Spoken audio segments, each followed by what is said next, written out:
And welcome to a new episode of The Simpsons Did It. I'm your host, Steven Skolansky. And I'm your co-host, Robert Skolansky. And this week we're going to head to space. Dude, I want to go to the moon. I want to see if it tastes like cheese. No. We're not going to the moon. We're not going to the moon? Who would go to the moon?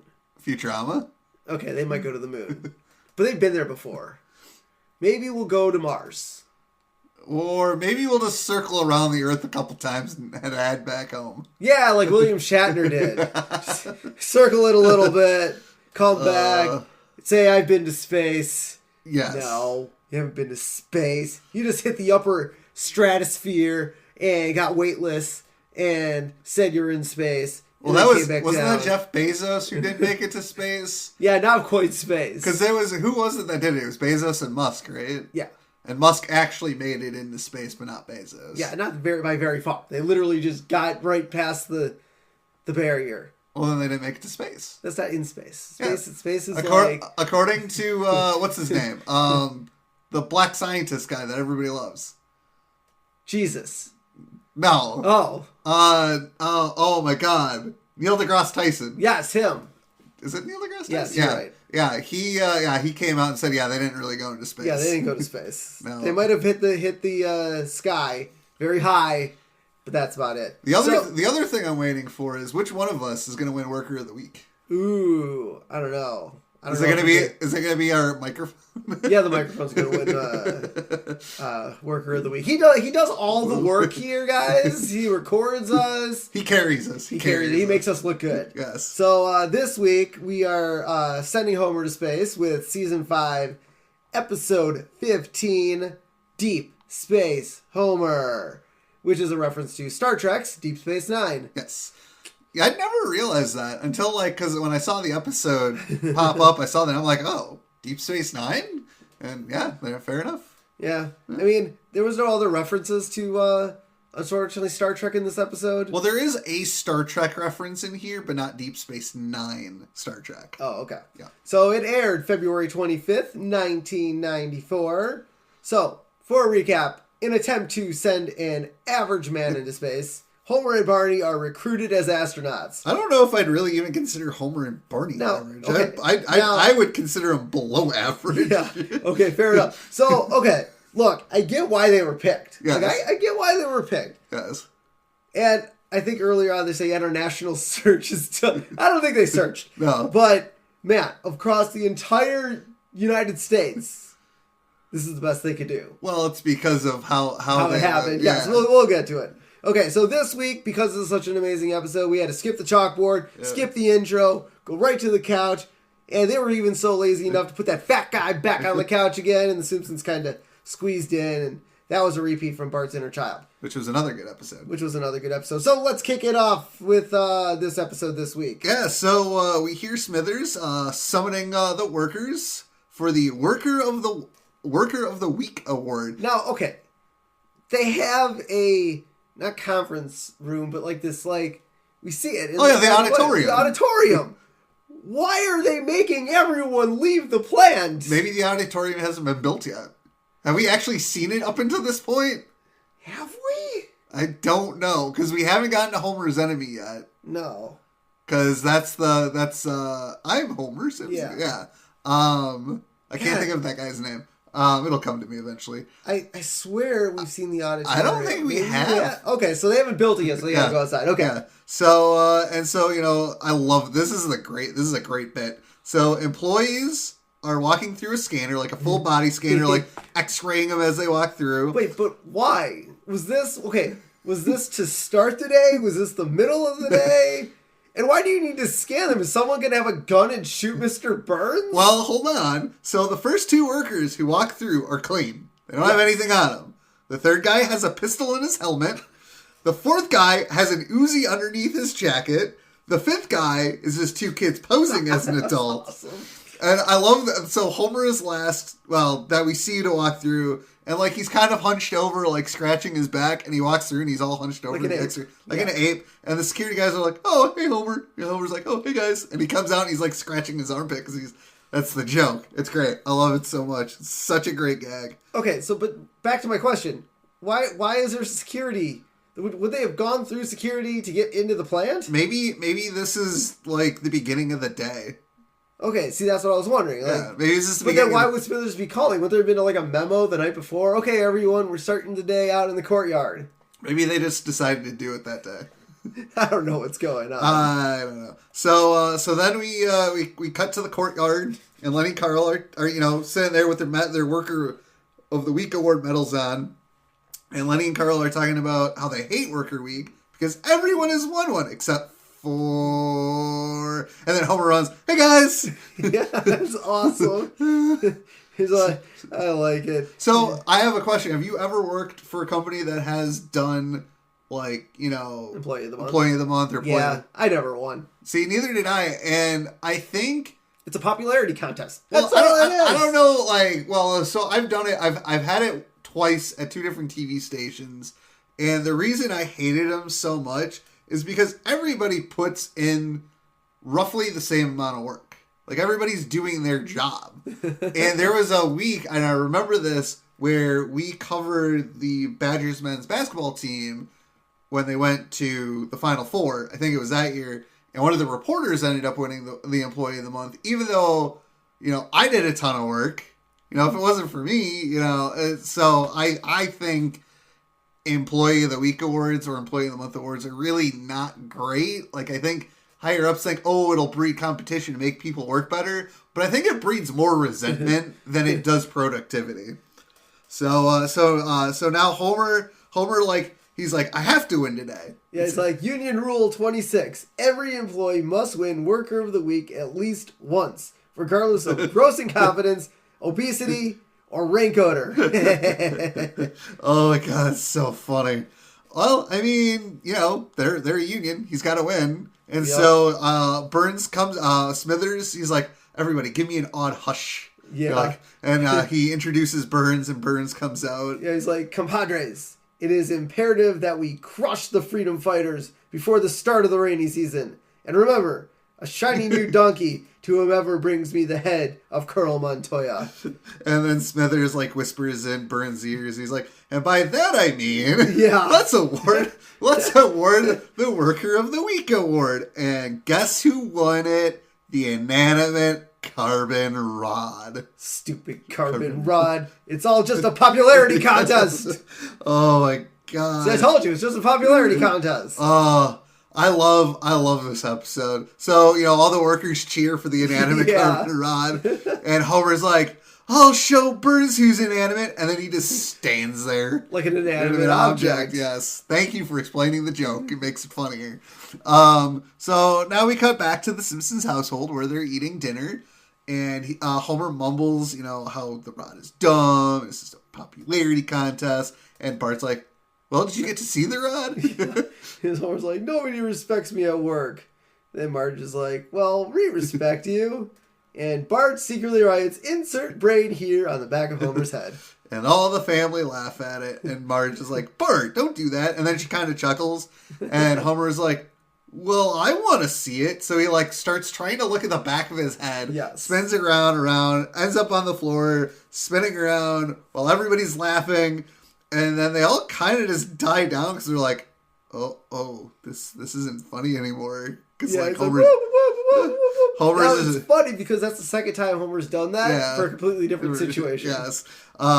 So, Homer's like, I'm going to watch TV. TV respects me. It laughs with me, not at me. And he turns on the TV, and the first thing he sees is a guy pointing at him, laughing. He's like, you're so stupid. Oh, God. So then Homer, turns on a spaceship launch.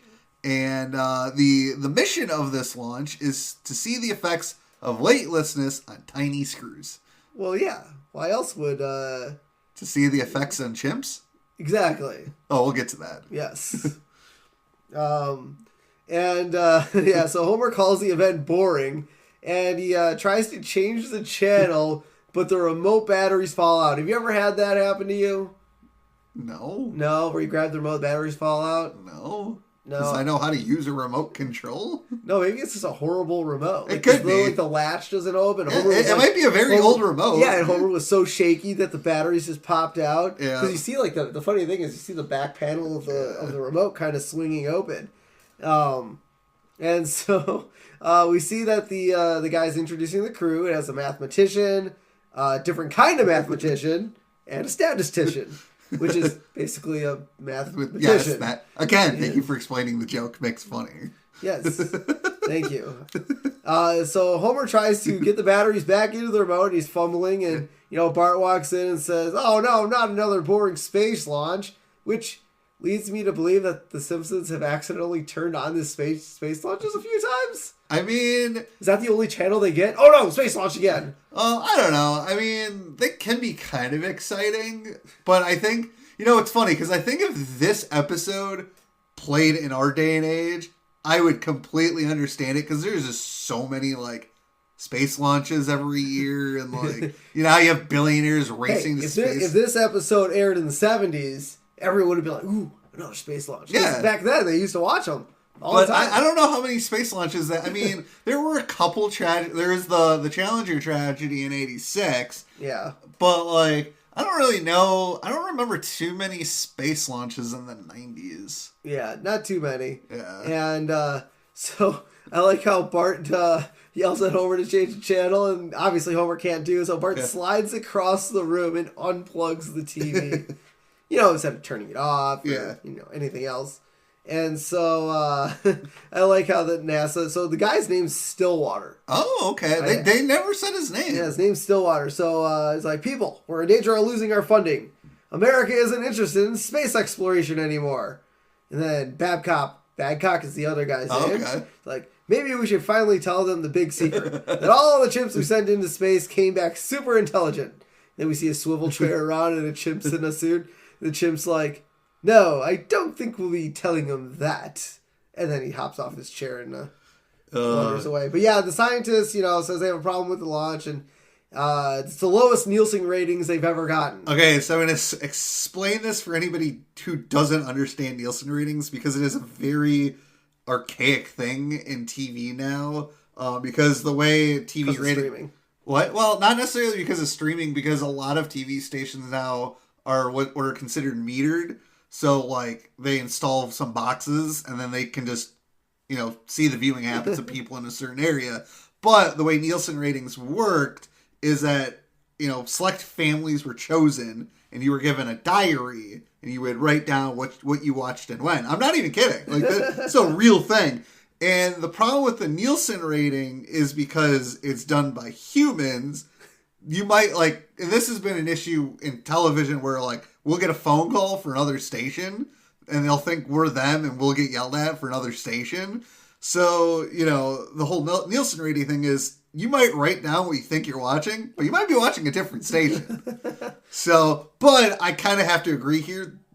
Rocket launches on TV, probably not the most compelling thing to watch. No. Especially since they take so long. Yes, they do. Yeah, so I like how they're talking about, the astronauts that do go into space. Like, most of them are clean cut, athletic go-getters, and scientists hate that. Yeah. Because, they want something better. So another scientist comes in and asks, well, what kind of people do people like? The other guy shows what they like on television. Or TV. So funny. And so the first clip we see on the TV is Home Improvement. And this must have just started, right? Oh, Home Improvement, I believe, started in 92. Okay, yeah. And so it's Tim Taylor, and he backs us. He's like, I supercharged my mower. 91. Sorry. Yeah. 91. And so Tim Taylor, like, puts it into reverse and backs it up over Wilson. And he's like, oh, my God. I must have killed him. And, but yeah, so... And he goes, oh, well, it looks like it's back to jail I go. Oh, yeah. And so Tim Taylor was played by Tim Allen, who actually spent 2 years in Michigan prison for cocaine possession in the 70s. Yes. Why is that important? Because he killed Wilson.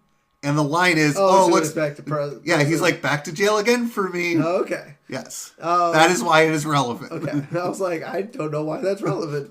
So the second clip is from Married with Children. This is awesome. Which is, so for those of you who don't know, Home Improvement aired on ABC. Yeah. And Married with Children was a Fox program. Al, can we have sex?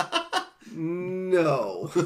And then he reaches over. Apparently, there's a toilet in their living room. He flushes the toilet, and everyone's. And so, if you notice, as this is going on, the audience is laughing. It gets more hysterical.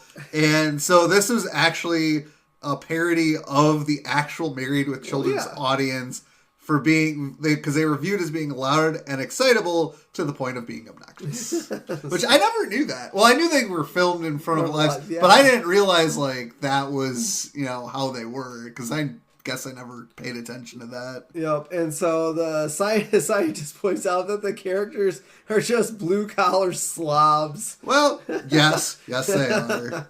I guess a shoe salesman is a blue collar job. Yep. And so they're like, well, why don't we get someone like that for the next launch?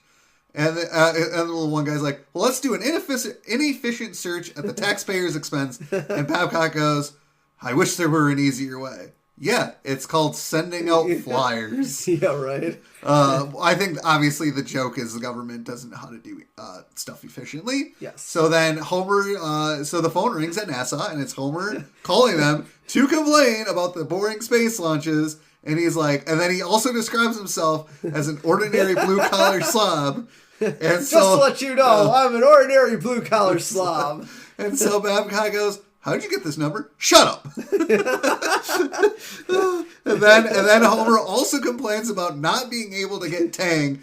And then he's like, oh, hold on a second. And he flushes it toilet. What is it? What did he bring the phone from Moe's into the bathroom? Well, that's a reference to the Married with Children. Yes. So, obviously, for those of you who don't get it, Tang is a double entendre.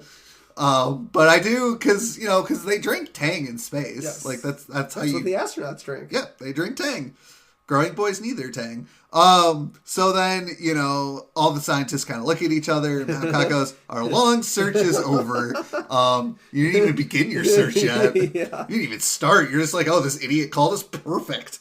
So then a car drives. I'm assuming we don't know where the Simpsons live. But a car from NASA pulls up because the words NASA are written on the side of the car. Yes. That's why it's from NASA.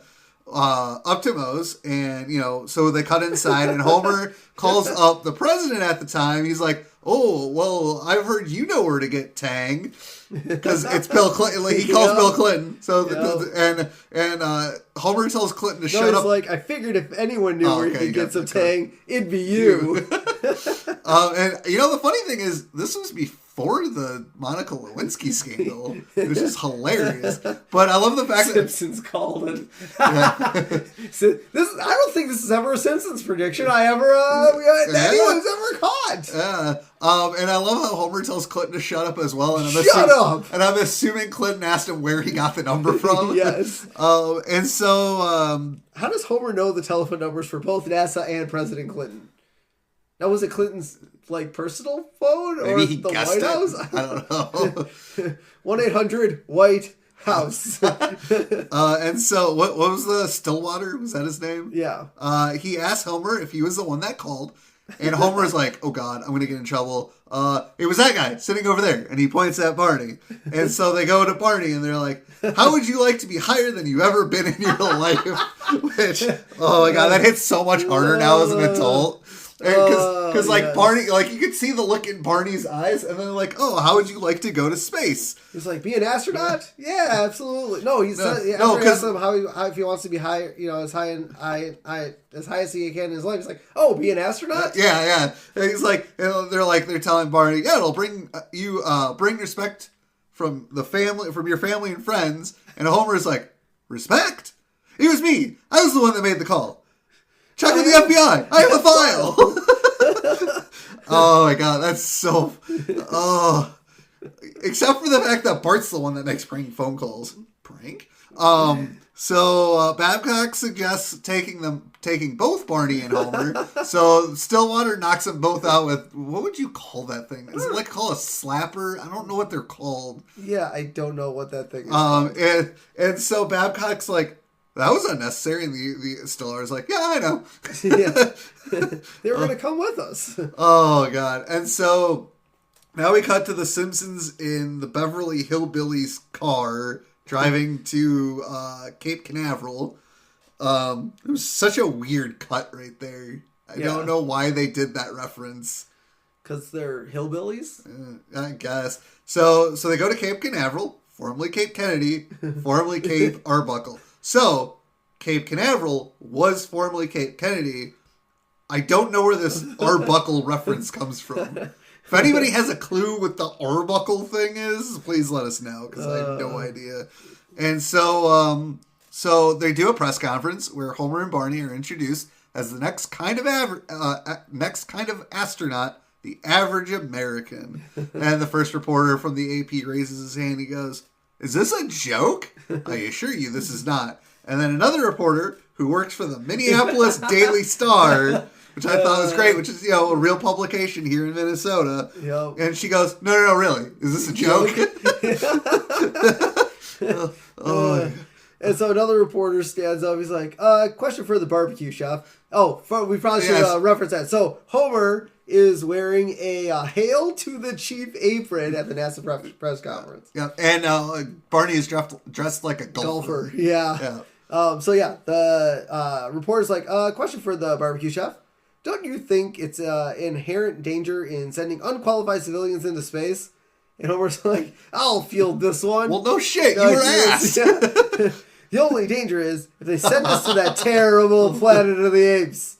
And then he sits there thinking, wait a minute. Statue of Liberty? That was our planet! You maniacs! You blew it up! Damn you! Damn you all to hell! And he kneels on the ground like in the movie, raising his fists. Yes, thank you for explaining the joke. Well, they don't know. They don't know how he's yelling at me. He's standing up. Uh-huh. And everything I've explained thus far, they can't see either because this is a podcast. So I like how that Barney passes out because... he's been drinking. Where did he get the beer from? Where doesn't he get the beer from? He always gets it from Mo. Well, maybe they suck to his veins. No. So then we cut to the kind of the training center, and they're kind of explaining to them all that, only one of them can go into space, and they'll have to do 3 weeks of training. That's it? That's all it takes to become an astronaut? Apparently. Ooh, I want to become an astronaut. If it only takes 3 weeks, I can do 3 weeks. So Barney is told that he can't drink beer because, they got to be, fit. sober and fit. And he's like, well, I'll go crazy if I can only drink wine. And funny enough, wine usually gets you more wasted quicker. No, I don't think so. No, people that drink like 2 glasses of wine are usually pretty slosh fast. Yeah, how big are the glasses are they drinking? Have you ever seen women drinking wine? They're in like jugs. Well, yeah, so they're drinking an exorbitant amount. Of course they're going to get drunk. You don't get drunk faster. That's not how alcohol works. No, wine is typically higher in alcohol volume than a Miller Lite would be. Well, yeah, you're not going to compare... So drinking less wine, it gets you more drunk than more beer. If it's higher in alcohol content. Well, you didn't say that. Math. All you said... All right. So Homer tells Barney... May the best man win. And then he whispers over to the scientist. Barney has a big drinking problem. Could embarrass the program. Tell the guy to meet me in that tree. I can tell him more. Apparently Homer really wants to go to space. Yeah, well, he wants the respect of his family. Being an astronaut will give him that respect. Yes. And so now we cut back to home, and Bart can't believe... Well, no, they're on the base. Oh, are they? Yeah, this is on the base. Oh, they living on the base? Yes. Oh, that's right. They are living on the base. Yes. That's right. So Bart can't believe Homer could be an astronaut, and he says he is so full of, what's the opposite of shame? And Bart tells him pride. No, not that far from shame. Less shame? Yeah. and so Marge, tells Homer, when I found out about this, I went through a wide range of emotions. First, I was nervous, then anxious, then weary, then apprehensive, then kind of sleepy, then worried, and then concerned. But now I realize that being a spaceman is something you have to do. Who's doing what now? Who's doing what now? Yeah. got completely lost Yeah. during Marge's speech. And so, Homer gets to the training facility. He's like, he thinks he's on time and ready to go. He says, well, I'm on time. I don't see Barney crashing the rocket into the White House and killing the president Gumbo. And the guy's like, oh, Barney's been here since sunrise. And how long have they been at the training facility? Probably, let's say they've been there about a week now. Okay. I'd say about a week. Okay. Or maybe not. I mean, it could be in the first day, but I don't know. Well, maybe it was. Because Barney is like fit as a fiddle. Yeah. He cleans up nicely. Yeah. He does. Well, isn't like a future episode when he stops drinking, he just becomes like sober like right away. Yeah. And so I like how Barney says he gained his balance back and dictation, and so he does some flips while reciting Major General song from the Pirates of Penzance. Mater of a mater mater general, vegetable, mineral, blah, blah, blah, blah. I don't know And then so I was like, well, watch this. He starts doing a cartwheel like, there once was a man from Nantucket, and then crashes into a wall. Oh, God, I love it. Yep. And so now we kind of get into their training. Like, I forget what the thing is called. It's like not a centrifuge. No, it's something for centrifugal force, like how your body can handle it. So Homer is so first they do Barney, and Barney kind of spins around, and he is like kind of handles it. And then Homer gets into it, and he turns him into Popeye. He's like, I can't stands no more. And so then they go into the breathing test. I don't even know what that measures. Your lung capacity. Lung capacity, that's right, yes. And so they're doing the breathing test, and Barney's blowing in, holding the bubble up, and then, the guy's timing him, and he relaxes, and he's out of breath. And we cut to Homer. He just drank the liquid. Medicine-y. Yep. And so now Barney and Homer are in a battle, like from the Star Trek, and it's the scene where Homer and Barney are dueling in the arena, which is reference to Gamesters of Triskelion.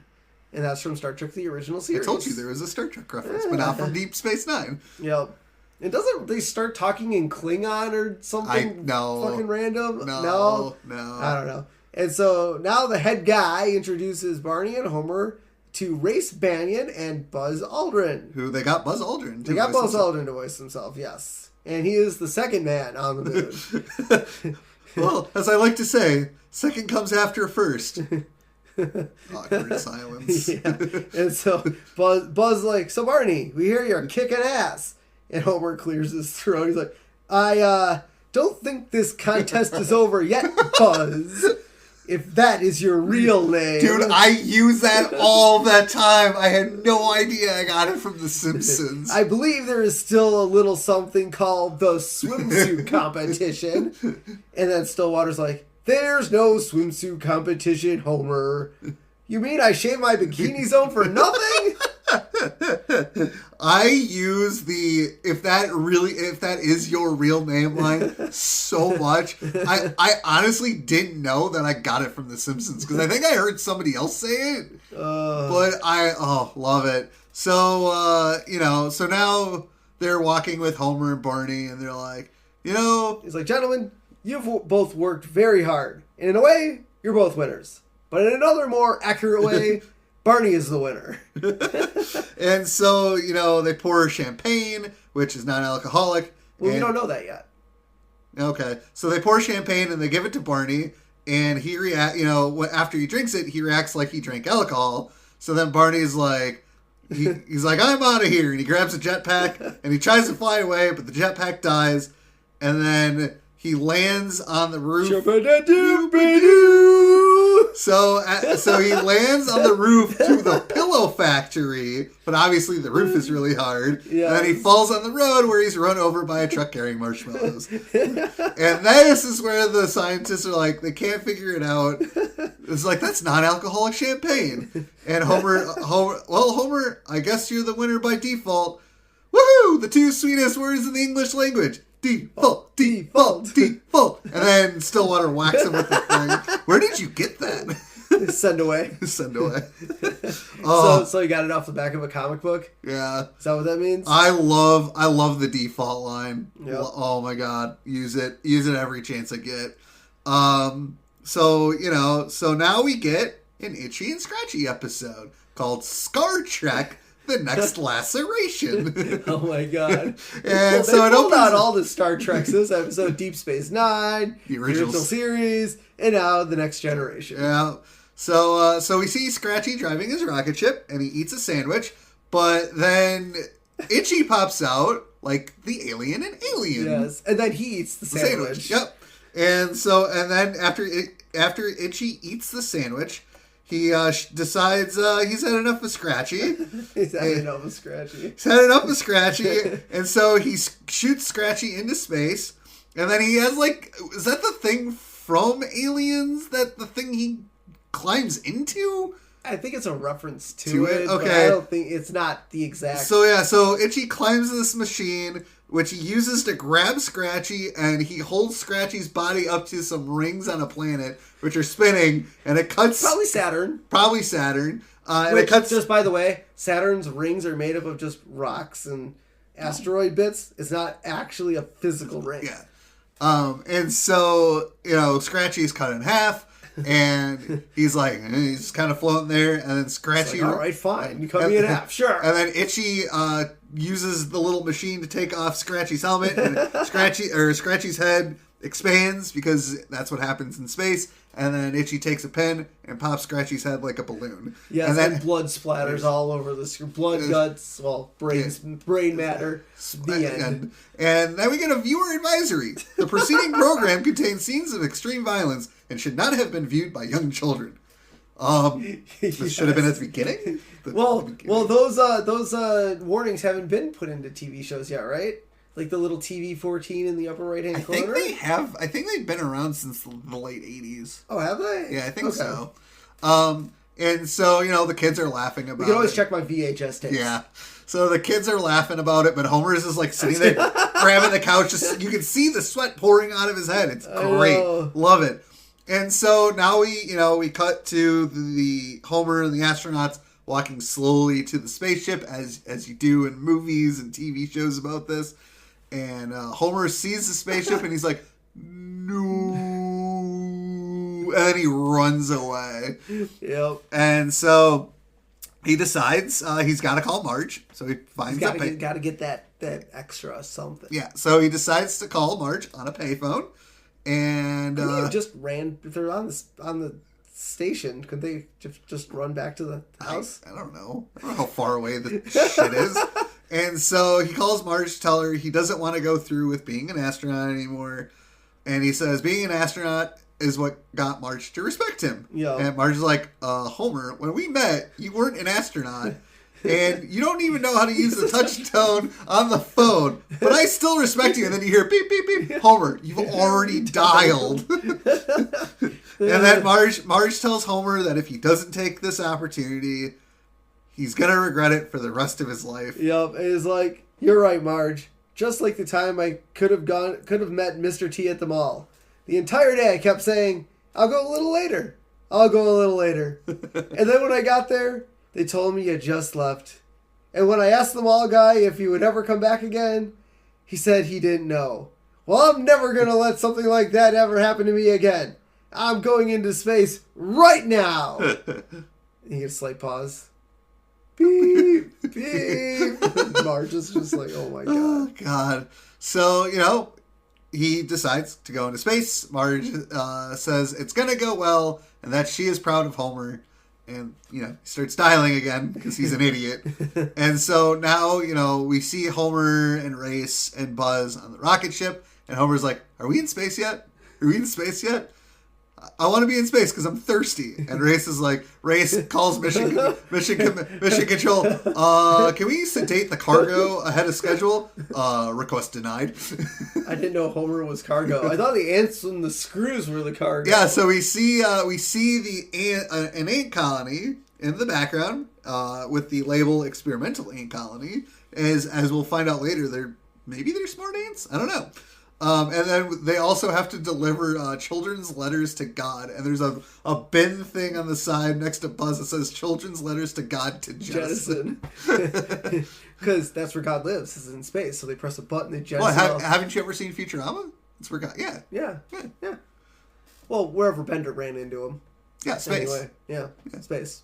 Big galaxy out there. It's Final Frontier. No, it is. And so I like the countdown. I do love the countdown. 3, 2, 1. Big rocket, go now. I mean, I've never been in mission control before, but man, I bet one guy. Okay, ever since this was aired, I guarantee you, one guy under his breath. He's not the guy counting down. He's not the guy on the microphone counting down. But I swear to God, you see like 50-some people in this mission control center. I swear to God, at least one of them is under their breath. 3, 2, 1. Big rocket go now. And then he's just giggling under his breath. Because I would totally do that. I swear to God, if I ever watch a rocket launch on TV, I'm so going to do that. You're never going to watch a rocket launch on television. Probably not. But I would totally do this if I did. And so as they're launching into space, we see Homer's face turning into Nixon's when they're flying up because everyone's like... Yeah. Well, that's why you do the spinny thing. Yes, to see if you're... Face. Well, he didn't turn into Popeye. He turned into Nixon this time. Which is now, what, the 5th appearance of Richard Nixon's face on The Simpsons? Yeah, something like that. Jeez, that guy gets more playtime now than he did when he was president. I don't know, maybe not. I don't know. So now we see the family watching on TV. And, because, I mean, now they have a reason to watch the space launch. And Bart cheers on Homer, and Lisa says some random poem that no one knows. Yeah. Go, Dad, go. Well, yeah, she was trying to be all smart and clever, and it's like, nobody understands what you're saying, Lisa. Come on, Lisa, be smarter. Like the blue-collar slobs that want to watch people go into space. Yeah. And so now we see that they cut back to the state thing. It's like, the TV ratings for this lunch were the highest in 10 years. I almost freaked out with this reference, because I knew it came out in 94. Yep. And the Challenger explosion, as we talked about earlier, happened in 86. Yep. And I was just like, okay, they said 10 years, not 8. It's fine. Oh, 96. Yeah. Yeah, it's close to that time. I was like, okay, I don't think they're referencing the Challenger, because I think that would be in very poor taste. Well, what was there? There was a launch in 84. Oh, was there? Yeah, and it did explode. Oh, that's good. Yeah, so... Otherwise, they probably would have learned by now. Yeah. So everyone cheers, and the head guy asks, well, how's the shuttle doing? It's like, well, all this equipment here is just to measure Nielsen ratings. And as I explained before, that is not how TV ratings worked in 94. But it is kind of funny that the entire space station is dedicated to TV ratings. Although it is NASA, so, they might have some advanced technology there. Well, which is funny. We'll get to it a little bit down the line, but we do learn that the station is monitoring the spaceship. Yeah. It's not just for TV ratings. Yes. Maybe half of it is. Half of it is. Yeah. So, Homer, they finally get into space, and Homer's like, oh, this is the most beautiful thing I've ever seen. Giver of life. And shows the other astronauts saying, hey guys, look what I smuggled aboard. It's a bag of potato chips. Watch out, they're ruffled. Not yet. We don't know that yet. So Homer rips open the bag of chips and all the potato chips just come flying out. And, there's like, Ray's like, oh my God, they'll clog the instruments. I mean, would they really? No. But careful. They're ruffled. And so Homer's like, well, I'll take care of this. And he starts eating the chips to the tune of the Blue Danube Waltz by John Strauss. Really? Did you just go? Johann Strauss. The second. John? I don't know. You played more. I did. I've actually played this song on the violin. Wow, you're cultured. Good job. I am cultured. It doesn't come across because we're doing. Don't go to museums or anything, but you're cultured. Yeah. I watched The Simpsons. I'm cultured. So Homer does not have finished the chips because, as we see when the ants are there, chips are still flying around. Yeah. But as he's eating one of the chips, he's kind of spinning and floating, and I like how he eats the chip. And then all of a sudden he's heading towards the ant colony. And obviously it's, what's that called? The force where once you're in motion, it doesn't stop. Newton's third law. Yes. I think. Something like that. And so Homer's obviously in motion. He's trying to slow down, but obviously he can't because he's in motion. And smashes his head right into the ant colony, freeing them from their enclosure. And I like how the ants start talking to each other. Like, protect the queen! Which one's the queen? Another ant comes in and says it's the queen. But another says, no, you're not. And then after Homer crashes into freedom, horrible, horrible freedom. So I like how Buzz calls Homer an idiot because now they'll never know if ants can sort tiny screws in space. I don't think ants can sort anything in space. But they can sort things underground, so maybe they can sort things in space. Right. See, we'll never know. We'll never know. know. Homer screwed it up. Yeah. We'll never know. Thanks, Homer. And so now as they're kind of floating in space with the ants and the potato chips, NASA kind of butts in, hey guys, we got James Taylor to play some music for the astronauts. And we got James Taylor voice, which is awesome. And so Homer, I like how Homer confuses James Taylor as an ex-president. I'm trying to think of who he was thinking of. James Madison? Maybe. Or isn't there a president with the last name Taylor? There is. So I maybe. think he was assassinated. Yeah. I don't know. So Buzz tells James that they have a critical situation going on. It's like, well, I'm going to play, and you're going to sit there and float there and like it. And so then he proceeds to play You've Got a Friend. Yep. Which is awesome. Yeah. And so as they're playing, apparently this is also being broadcasted on TV. I don't know how. I don't think that's possible. Well, I think it's possible to have a camera on there. But not live. I don't think. Probably not live. There's a delay. Space stations always have a delay with Earth because of satellites and whatnot. So I don't know if it would necessarily be live. I don't know if they would necessarily be playing what's going on in the spaceship. Especially if there's a critical situation. Yes. Yeah, probably not. Kind of weird. Yeah. But there's a camera, so Kent is doing a report on the space launch, and all of a sudden we see a ant kind of floating in front of the camera, and he takes it as it's a big giant ant instead of a tiny little ant. Apparently, Kent Brockman never got the as we've established, I'm pretty sure Kent Brockman works for Fox News. Yeah, I don't think they gave him the notes of the specifics of the launch, that there would be ants on on it. But he's like, ladies and gentlemen, we've just lost the picture, but what we've seen speaks for itself. The Caviar spacecraft has apparently been taken over, conquered, if you will, by a master race of giant space ants. It's difficult to tell from this vantage point whether they will consume the captive Earthmen or merely enslave them. One thing is for certain, there is no stopping them. The ants will soon be here. And I, for one, welcome our new insect overlords. I'd like to remind them that this is a trusted TV personality. I can be helpful in rounding up others to toil in their underground sugar caves. And I love how there's a graphic of an ant, like, whipping a person. Like, did the graphics team just have this ready to freaking go? Yeah! Like, where did this come from? I want to know who that graphics person is, because they whipped that out mighty. Because making graphics in the mid-90s is probably not the easiest thing to do. Now, obviously, I think we mentioned this on the podcast before. Yeah. But if you have breaking news, you don't use any sort of graphics? Or do you find graphics from another news station? So, normally, if there's breaking news, what'll happen is we will have what is called a lower third. So, it'll just be like a little graphic on the bottom that says what's going on. And then if we go, like, to a reporter on the scene, there'll be a little live bug in the corner to let everybody know that it's live. Now, in the meantime, if you're at a big enough station and have enough people, there's probably somebody in the background working on a full screen with information on it and stick it in so that the director can take it. Okay. So it is possible. It's possible. Not this quick. But I don't think this quick. I don't think it's going to be that quick.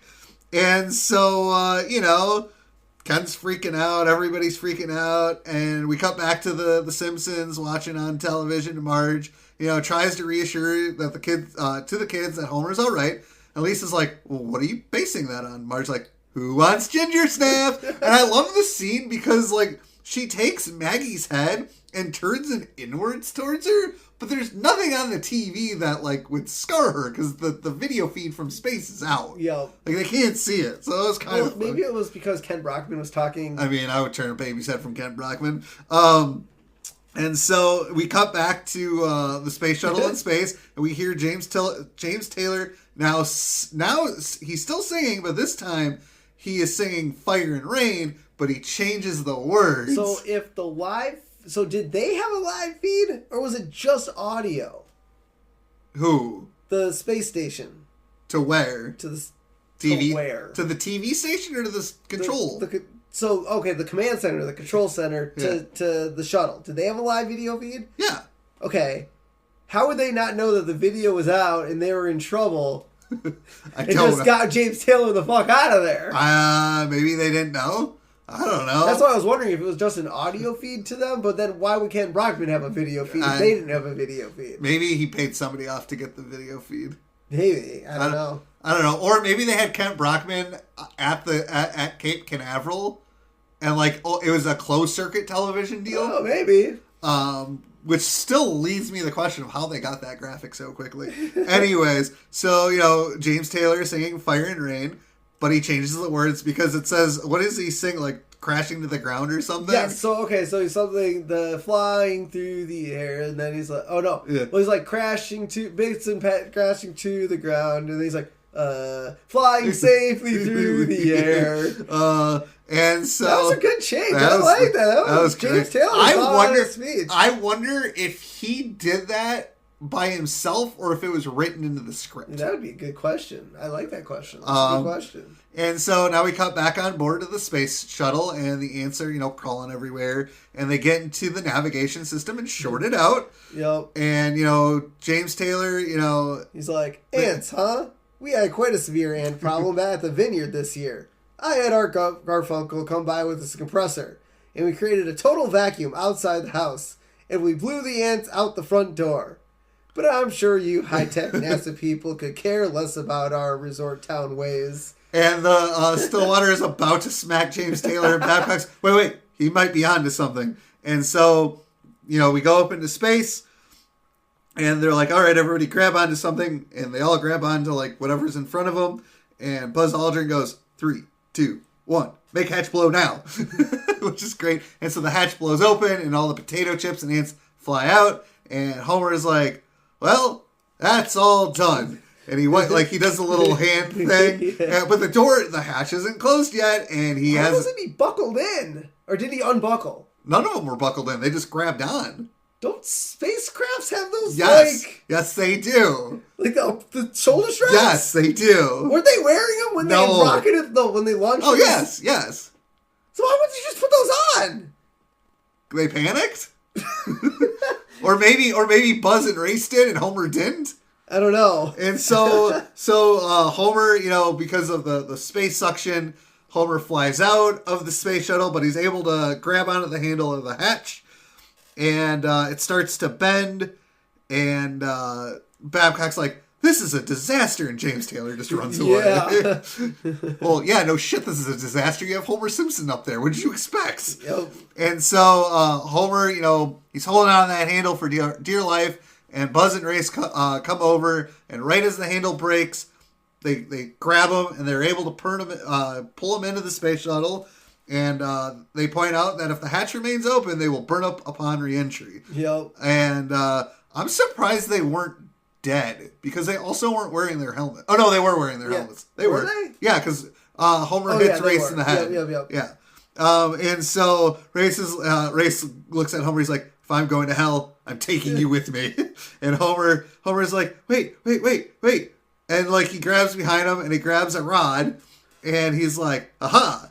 Now I'm going to beat your face in with this. And he starts tapping on Race's head, and he leans back to take a swing, but the rod gets stuck in between a hole and where the hatch handle is. Yep. And it keeps the hatch closed.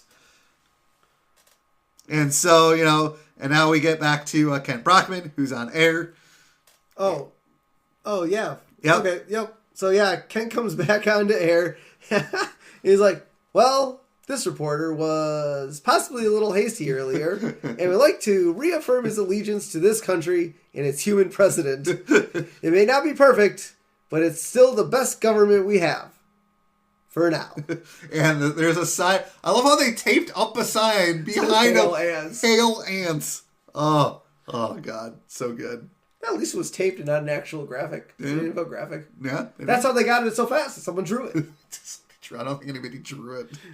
So now the space shuttle is attempting re-entry, and I like how the song Aldrin and Banyan are humming is the battle hymn of the Republic, while Homer is singing his favorite song, Golden Grams, the sweet and crispy Golden Grams, that San Francisco tree. I don't know what it was. No, but San Francisco tree, Race a rolling. But yeah, apparently I didn't know. Did you know Golden Grams had a theme song? I did not know Golden Grams. Did they have it? I think he made that up. Okay.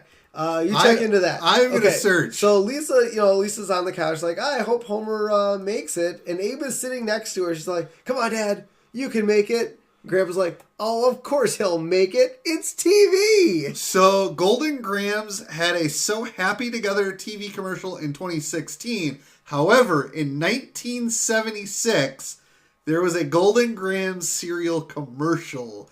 I can't play it for you because it's probably copyrighted. So after the podcast is over, we will listen to it. And if you guys want to look it up yourselves, it is from 1976. Oh, there's also a Golden Grams song in 1985.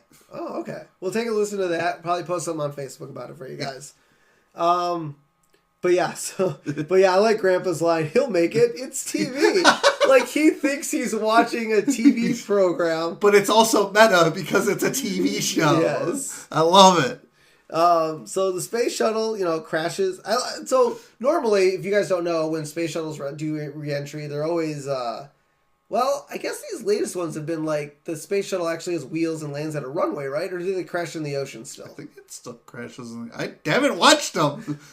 So I know, okay, so back they in haven't the day, sent an average American into space. I know. Well, okay, so I feel like all the Apollo missions and all those, when they went into re-entry, it was a pod. Yes. That landed in the water or ocean or something. Well, that's the safest spot to land. Exactly. So I don't know, because these guys basically crashed into a convention center, but I thought shuttles nowadays actually are like real shuttles. They have like airplanes and they land. I have no idea. We should have had an astronaut. We should have had an astronaut on this episode. I feel like every episode we're like, man, we should have thought about this ahead of time and had a guess.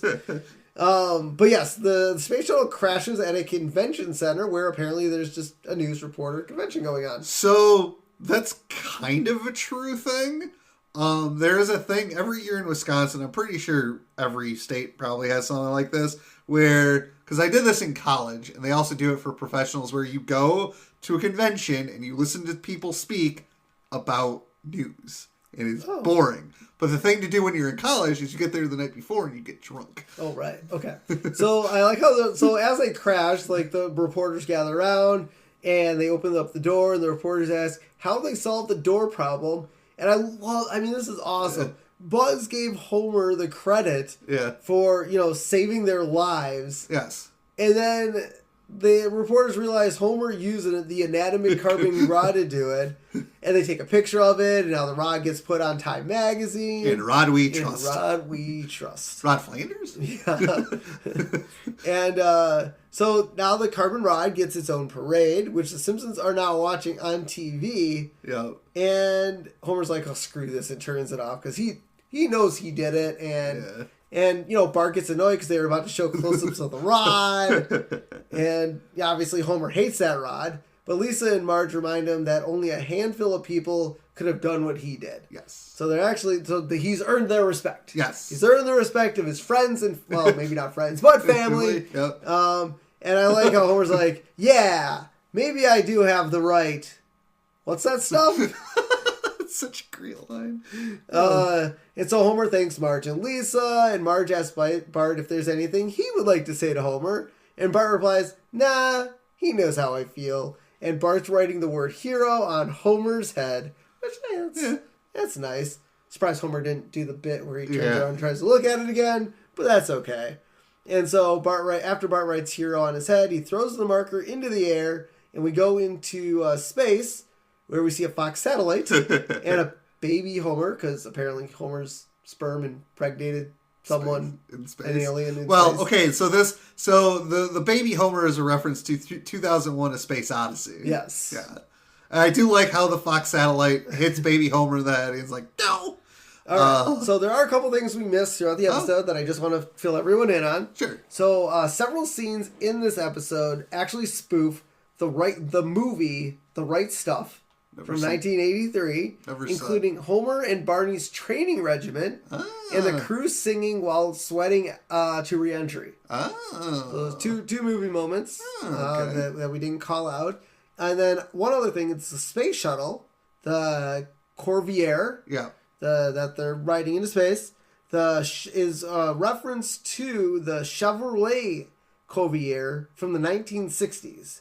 Was judged to be one of the road's most unsafe cars. So good job, Simpsons writers. You guys pulled that one out pretty good. I absolutely love this episode. Oh yeah, it's a 5. Everything's coming up, Millhouse. It's so. When I saw the title of this episode, my first thought was, please let this be default.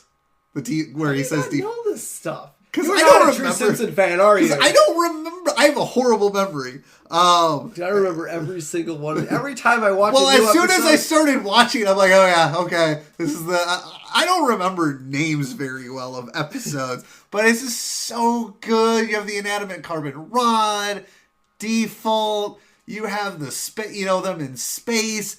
It's the chimp. The chimp is amazing. I don't know how they thought that up. It's just so good. I don't have a nitpick. Nope. It's a 5. Everything's coming up Millhouse. Yeah, no, this is a fantastic episode. I like that we actually get Homer doing something completely out of the ordinary. Yeah. We obviously start with him working at the power plant. Yeah. I don't know how we got time off from the power plant to become an astronaut. I mean, I'm sure he goes to Prince, but like, I'm going to space, and Prince like, all right, whatever, do whatever. He'll probably die in space. We'll hire someone new. Probably. But, he probably didn't even remember who Homer was. Probably. But yeah, so the fact that this is one of the first episodes, I mean, aside from the Plow King. Yeah, the Plow King. That really Homer has been like out of his depth, doing something completely different. Yep.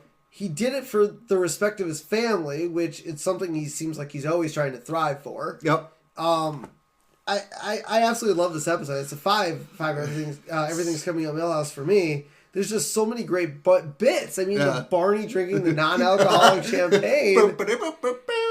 I don't know why jetpacks don't exist yet, but apparently NASA secretly has them. Oh yeah. NASA has a lot of cool shit they won't tell us about. Yep. But yeah, I'm gonna close it out there. 5. Everything's coming up Millhouse. This is a fantastic episode. If you guys haven't seen it, go search for it. If you guys are listening to this episode, go back and watch it, then listen to our episode so you can kind of get our commentary if you don't see it already. Or watch it while you listen to us. Yeah, we could be your running commentary while you're... Unfortunately, this episode is going to be over an hour, and the episode's only 22 minutes, so we're not really the best at the commentary track for this episode per se, but feel free to watch, then listen, and, hear our ranting, because that's one of why you guys listen to us. Yeah. So let's finish it off with our character profile of the week. Sorry, because I know what it is. That's hilarious. So this week, we will be profiling the one, the only, the inanimate carbon rod. So this is our first inanimate object that we will be profiling. I think it might be the only one. It might be the only one. But we'll see. There's still another 30 seasons. 30 seasons to go, so we'll see. His identity, heroic material object. Yep. Color, green. Yep. Because as all inanimate carbon rods are. Yep. They're green. His efforts, tireless and long overlooked at the Springfield nuclear power plant. I don't know what his actual job at the nuclear power plant is. Well, I mean, it's an inanimate carbon rod. It probably helps fuel the power plant. Oh, good. Okay. His greatest feat, holding the door hatch on the space shuttle after Homer breaks the handle, allowing Homer and his fellow astronauts to make it back to Earth. Yep. I mean, theoretically, this whole thing was Homer's fault. So I don't really think... Yes, he saved everyone. I think the rod definitely deserves the credit, because all this was Homer's fault. Yeah. His greatest honor, making the cover of Time magazine, In Rod We Trust, and receiving its own parade. His greatest disparager, Homer. Yeah. Homer does not like this rod. You know, have they ever revisited this rivalry? I don't think so. They should. Simpsons, if you're listening to us, this is the rivalry we need. Yes. Awards, Worker of the Week at the Springfield Nuclear Power Plant. Yeah, good for the Rod. Good for the Rod. Yay, Rod. We love the Rod. And Rod, I trust. Yes. All right, guys, let's close it out with where you can find us. Head over to Facebook, Simpsons Did It Podcast. Listen to our podcast on there if you want to listen to anywhere else. Just for a heads up, we haven't mentioned this in probably a very long time. You can find us on Apple Podcasts, Spotify, Anchor. That's where our hosting site is. Make sure to subscribe to our channel, or our podcast, because we do look at those numbers. If you are an Apple Podcast listener, please give us a rate and review. We haven't gotten any in a while, and I know a good percentage of our listeners do listen on Apple Podcasts. I would appreciate it if you guys could give us a rate and review on there. That'd be awesome.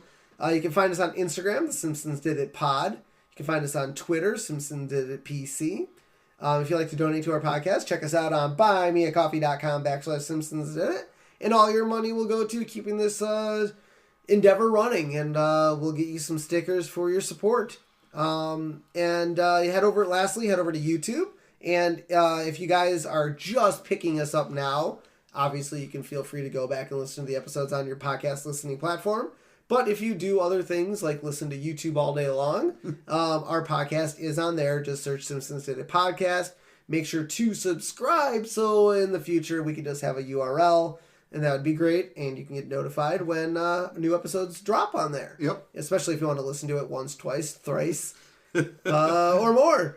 Lastly, we have a phone number. So reach out to us at 612-584-0986 and leave us a friendly voicemail. We'd like to know what you guys think of the episode. We love feedback. And if there's an upcoming episode you want to give us some information about or want to talk about or input you want to give, something like that on a future episode, I would definitely look at maybe, the next season. So we're in season 5. You're in 5. 5 now. Sorry. Wow. We're in 5 now. Anything for season 6 that you want us to talk about, bring up, even be a guest. That'd be great. Just give us a call at that phone number, and we'll take that into consideration. So until next time, I'm Steven Skolansky. And I'm an inanimate carbon rod. Robert Skolansky? Yes. Okay. This has been The Simpsons Did It.